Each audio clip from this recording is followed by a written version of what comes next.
Donc, Hymne à la paix s'est incrusté dans mes créations à travers la douceur, les couleurs claires, à travers les couleurs pastel aussi. J'ai essayé de sortir un peu de cette règle en incrustant parmi mes tenues une tenue noire. Le noir, c'est vrai, c'est une couleur sombre, mais des fois on trouve la paix dans le noir et dans le vide. Donc je me suis dit qu'une tenue noire va sûrement sortir du lot. Je suppose que tout le monde a pensé à des couleurs claires. Moi, cette tenue, j'ai un peu été audacieuse de la créer, mais elle est travaillée avec de très belles couleurs écarlates pour montrer qu'au bout du tunnel, il y a toujours une lumière, il y a toujours de belles couleurs. Les autres, elles restent des tenues simples, douces, claires, parce que la paix pour moi, c'est la clarté. À travers Kaftan, on a toujours passé des messages différents dans le monde entier. Le Kaftan, il a voyagé à travers les temps, à travers les couleurs.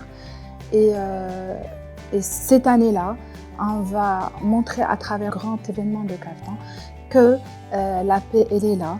Elle peut exister à travers nous les stylistes, à travers le grand événement, à travers les organisateurs. On va essayer de faire passer le message à tout le monde pour encourager les gens à vivre en paix, parce qu'il est temps que les gens pensent à la clarté, il est temps que les gens pensent à la paix, il est temps que les gens soient paisibles dans leur vie. On peut dire ce qu'il y a au fond de nous à travers tout. Donc c'est une très bonne initiative, moi je trouve, de parler de la paix à travers cette édition de Kaftan, cette 21e édition. Je trouve que le thème est beau. Le thème est très significatif. Je m'inspire essentiellement de mes voyages. Je peux m'inspirer de tout et de rien, d'une fenêtre, d'une porte, des gens qui passent, comment ils s'habillent. L'inspiration n'a pas de limite. Elle va de zéro jusqu'à l'infini.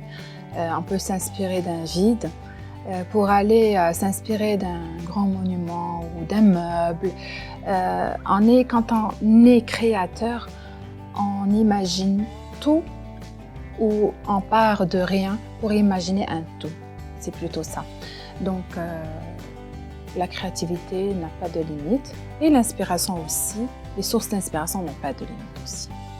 Mes matériaux favoris, c'est les matériaux nobles parce que ça reste des matériaux pas faciles à travailler mais très beaux à travailler. La facilité n'est pas du tout là parce que c'est des matériaux en général qui sont très fragiles, mais la beauté y est. On peut en ressortir tout ce qu'on veut. On peut partir d'une chose très très simple pour en sortir quelque chose de magnifique. J'ai privilégié cette année le travail avec des tons plus or que argentés. Je sais pas, dans ma tête, ça représente peut-être le soleil, la clarté, tout ce qui est or est beau. En principe, en général, c'est beau. Donc, c'est des matières, du brocart de soie, du brochet, avec du velours de soie.